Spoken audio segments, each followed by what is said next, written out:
Hey, this is Stacia, and we're playing a training game on chess.com. This is a 15-minute, 10-second increment game. Just played one that I won, so that was nice. Now we're going to try to win again. So I'm up to 18-10. I actually beat an 1898 rated player, which I didn't know their rating at the start, so it's a good thing I didn't. Okay, let's go for Italian game. Now we're playing somebody from Iran.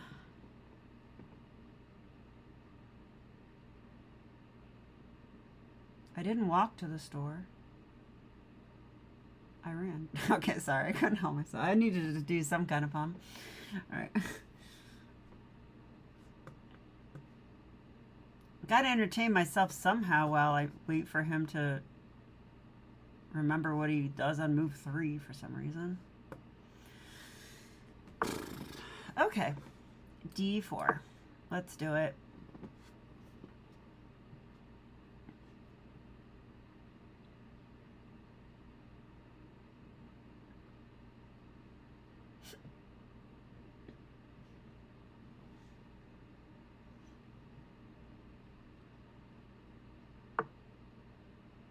d6.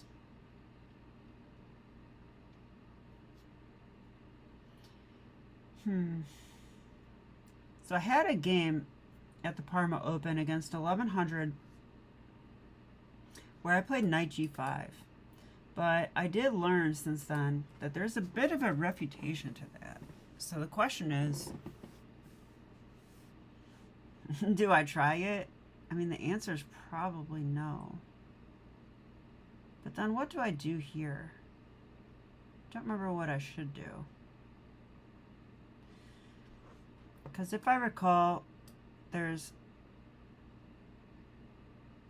knight g5, d5 takes, and knight d4 is a good move for black. And then I'll be worse there.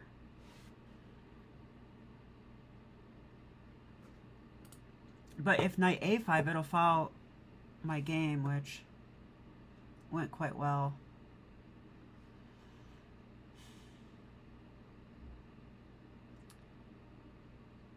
I mean, I don't know what else I want to do is the problem. I guess I could simply castle.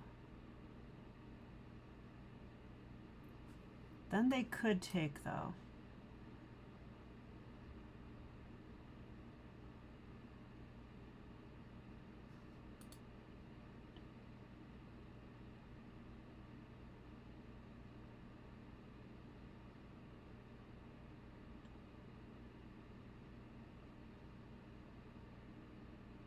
I mean, d5 is a move. Could play d5. It's more close position. I really want to go knight g5, if you can't tell. I know I shouldn't. All right. I'm going to do it because, you know, it's like sometimes I know I wouldn't do this in a slow game. I'll tell you that right now. But in an online rapid game, now please don't play knight takes d4. Please don't. Please don't. Oh, man. Okay, this is not following my game anymore, but this is what I was planning in that game. So now we have a fried liver type thing. And I have queen of 3 check, which is a fork. And they're going to have to play king e6 if they want to protect the knight. And they don't want to protect the knight, I guess. So now I'm going to play this and threaten checkmate. And I'm up material. Yay. All right. See why I wanted to play knight g5? It's like tricky. It's just tricky enough that... Oh, man. Now I have this bishop g5 move, don't I? Go ahead and take a free bishop. Then I go check. Oh, they go here, though.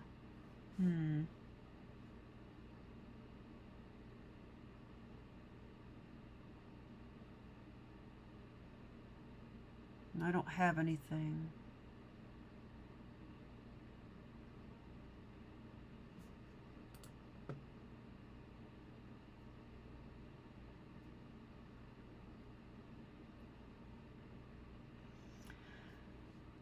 right? Castling comes to mind because they will play this with check.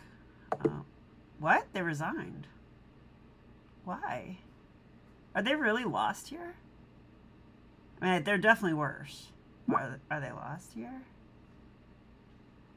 I don't want to accept the game because I want to analyze. I'll leave it open, but... Alright, let's learn. This will just be an opening study. Because I didn't do anything. I did nothing. That wasn't even a game. But it gave this great move for black. Yeah, but the idea is, in this position, after takes, they must go knight takes d4. Oh, wow. Okay, so I didn't realize. The computer is saying that white is totally fine here. So I'm actually really happy that we're looking at this because I intend to keep playing knight g5 because I enjoy the trickiness of it. And if it's playable, I want to play it. So pawn c3 is the move. Is that what I would have done? I probably would have castled. But then they go bishop c5. Black's slightly better. It's not clear to me why, but I guess they're slightly better here. I should go bishop e3, which is what I would do. And I would play c3 at some point. Like maybe now even. So they go knight g4 to attack my bishop. That's mean. Okay. Now I'm starting to get why they're better. Now it wants d6. Some kind of disruption move, apparently.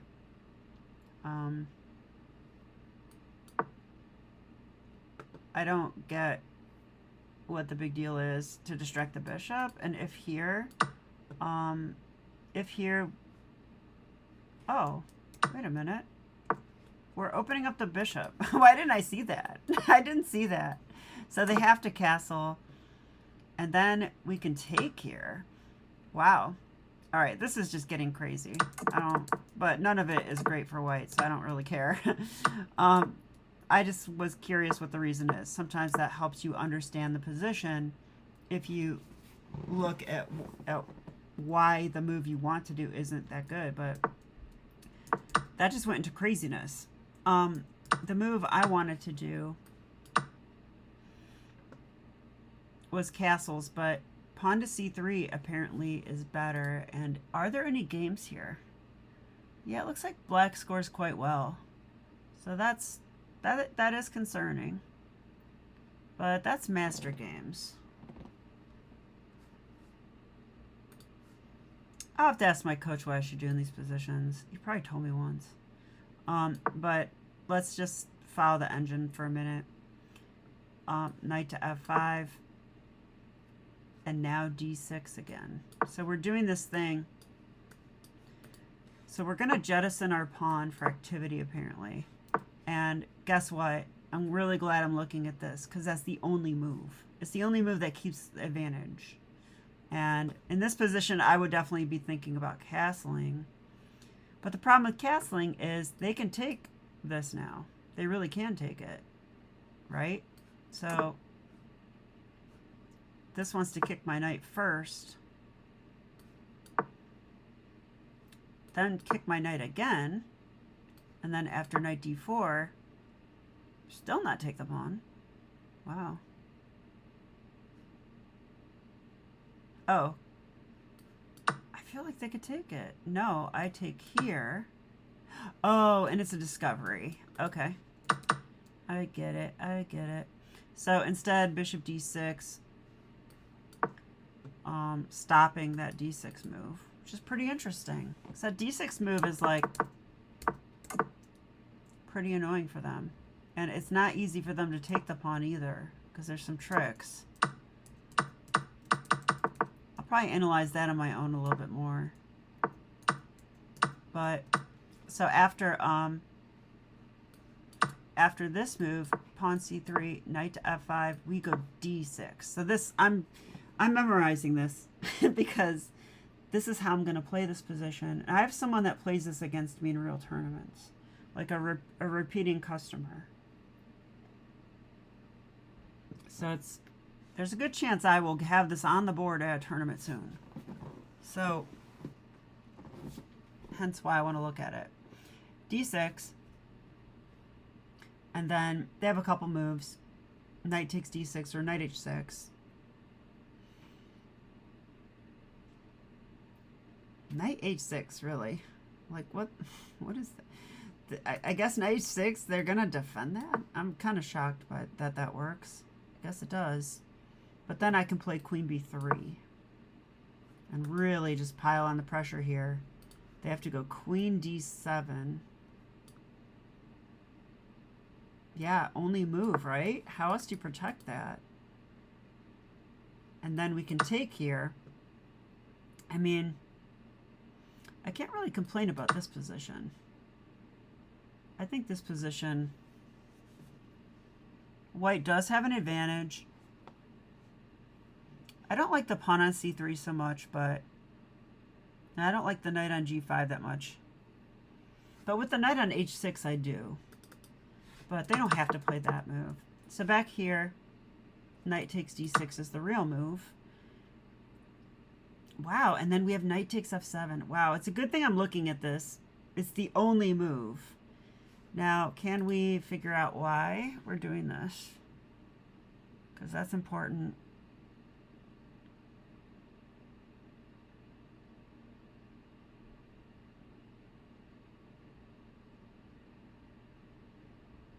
Yeah, it's clear.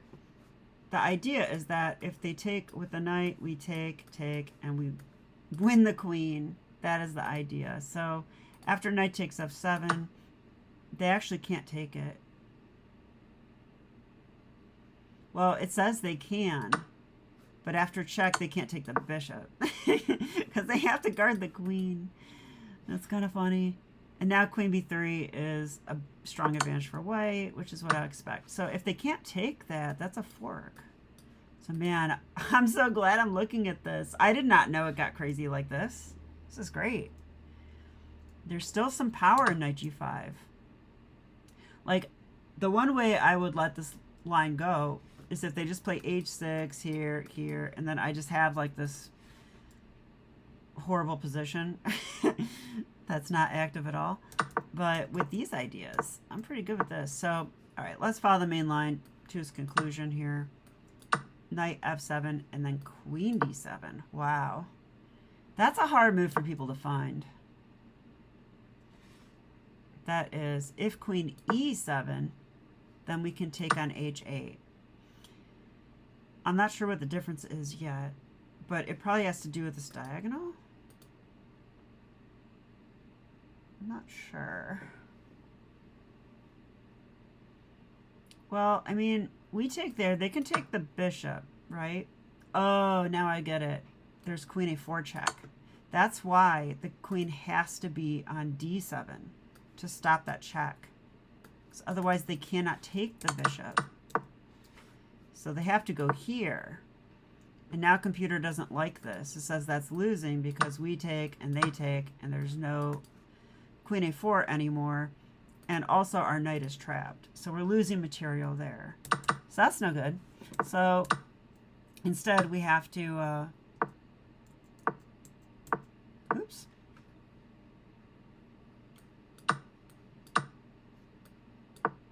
So instead here, it wants to go knight takes d6 check.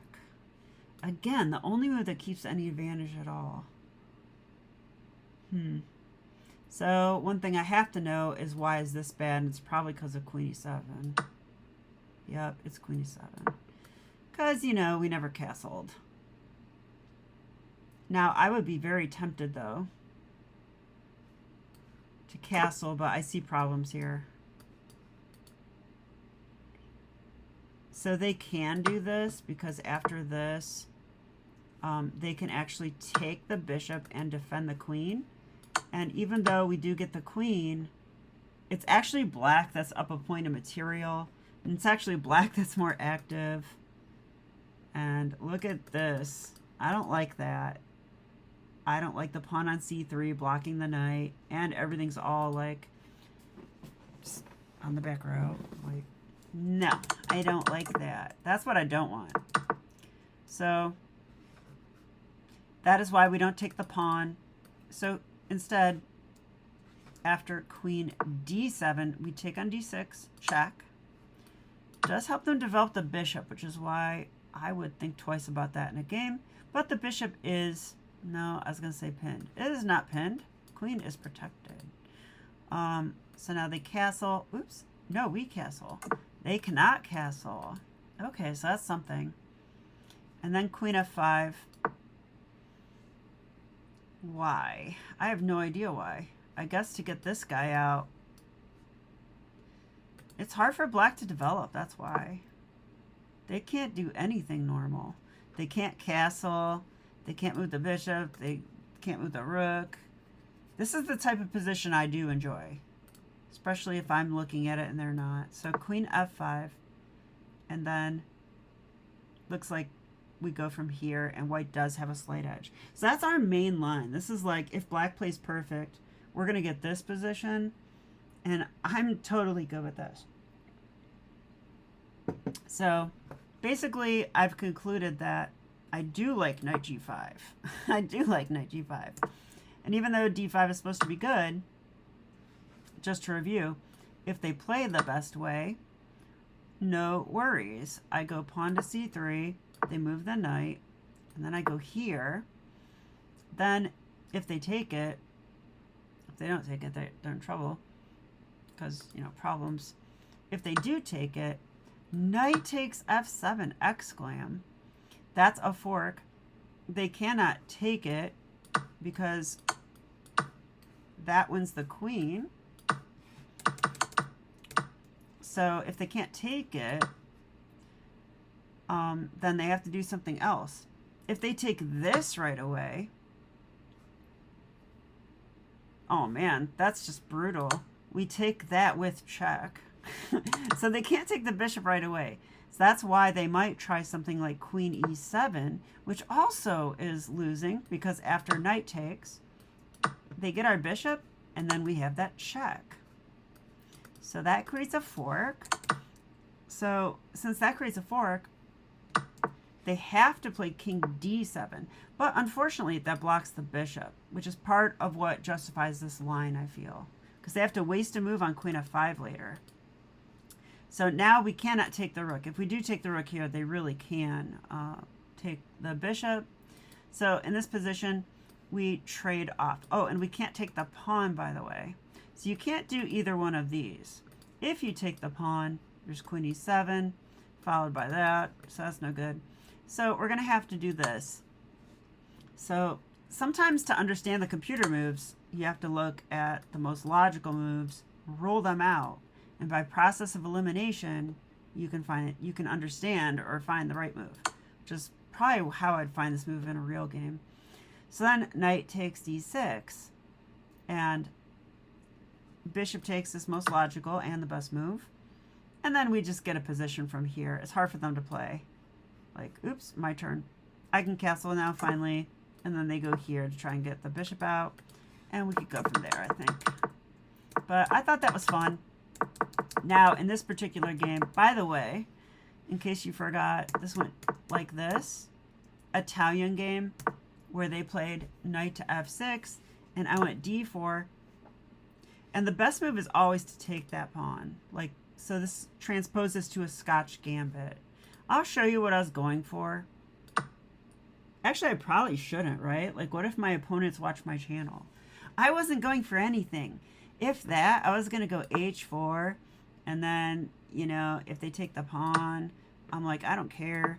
b3, and then they go here, and then that, and then that. I was going for this position. Okay, just kidding, I was not. I'm not going to show the real one.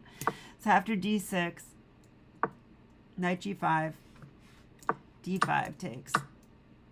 Yeah, this is what I was hoping the 1100 was going to do. And ironically, the 1700 did it on chess.com. So yeah, just goes to show you. Chess.com 1700s are not that great. And neither are chess.com 1800s. See what I did there? All right, so anyway. So what they should do is this, but we analyzed that. The move they did was this. The other game that I had was knight a5. And I do believe here I went check, and they went here, and I went queen e2. And this game is on my channel, so if you Google Parma Open, you'll find this game. It was a really good game. So now if they take this, you know, I'll fork the king and the knight. That's a problem. So they did something else there. I think they... Yeah, I don't quite remember anymore. I don't. So, and I also don't want to show that. So there you go. But, so basically there's 3 moves to think about here. There is this move. I mean, it looks the most natural, but it's bad because it allows the fried liver stuff with knight takes f7, which we'll look at next. But then this knight a5 and this knight d4. Now, I play knight d4 in these structures, but usually I'm not capturing a pawn. So this is like even better here. Like you get to capture a pawn. But also white's pretty active. So, yeah, and there are some differences, I see. But after knight... Wow, this isn't the best move. I'm shocked. Let's see what is. That was a miss. Better is d takes e5 first. Oh, I see why. It's a tempo move. D takes e5. It's a discovery on the knight. It's a discovery on the knight, and we're still threatening knight f7. Wow. So now they should go bishop e6, which is probably why I wouldn't do it. And then we just simply castle, and white's better. What?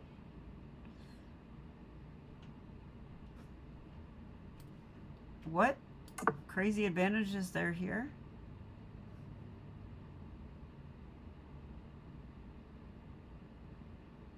I don't get it.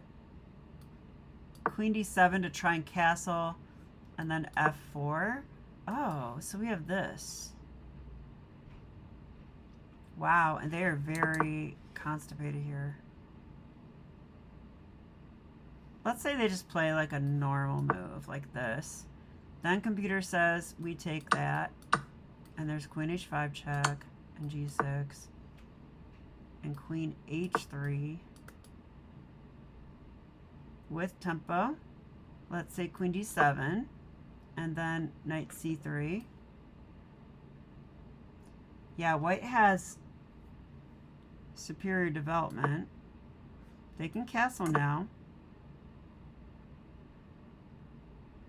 White is +2 after bishop g5, which would attack a rook. I get that. Let's go ahead and protect that pawn.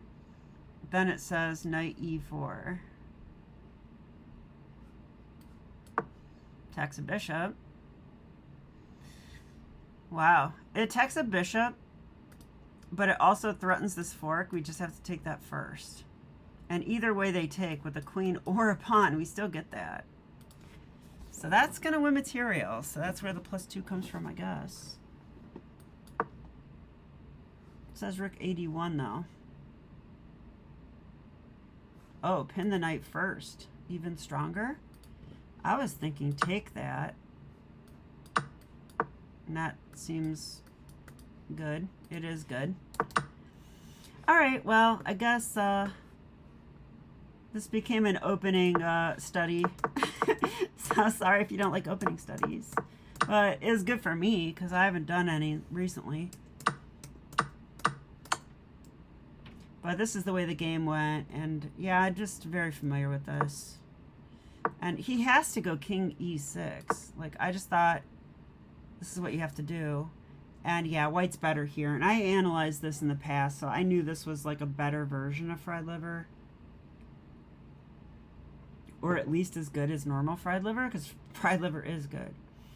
I've never eaten it, but I have had it in chess.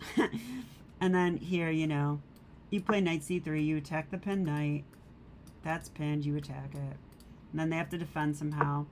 They might try to fork you. Then I would castle because I really don't care about that. And then, yeah, now they undefended the knight. So I can't do it yet anyway. They have to go pawn c6 to threaten that. But then I would be like, no, really. Just like Shirov does. Shirov has a game like this. I would play pawn to a3 and say, please come take the pawn. And munch on a rook. Please do. Because then, like, you're just opening up the center and getting super active with the king on e6. Like, black doesn't have time for that. They don't have time for that. Like, that's not even brilliant. It's just intuitively you know that you want to open up lines and offer the rook. The only downside is that, yeah, actually, this isn't so simple because if black is planning to play knight takes d4, that actually would be a good idea, which is part of why that's so strong. Because now there's no knight d4 now. If they want knight d4, they have to bring the king up even further. And that's not going to end well for them. It just won't. So, because then I would take and go here, check, and then I would sack one rook just to get the other rook in. Anyway, I'm rambling now.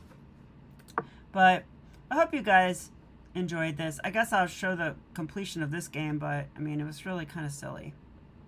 So, the recap is that in the Italian game, after knight to f6 and d4, d6 is not such a great move.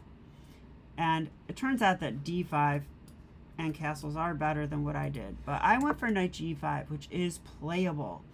Part of why I like it. Now black has to know what they're doing. d5 is best, of course.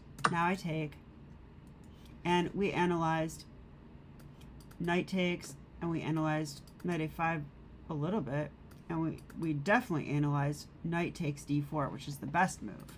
But in this particular game, they went here. Now we go knight to f7 with the fried liver, takes, and queen f3 is a fork. Now they must move the king out of check and save the knight. So they didn't. So that's the story of this game. They must, but they didn't. So I took that. Now I'm threatening mate. They had to defend it, and then they resigned, which is probably the biggest blunder. I mean, oh, actually, oh, I see why they resigned. I didn't even look at this, but I probably would have found it. That's a fork. And now that the queen's on d7, you can't play that. Nothing's defending the rook. So that does lose the game. So there we go. Hope you enjoyed it, and I'll be back with more chess. Okay, bye.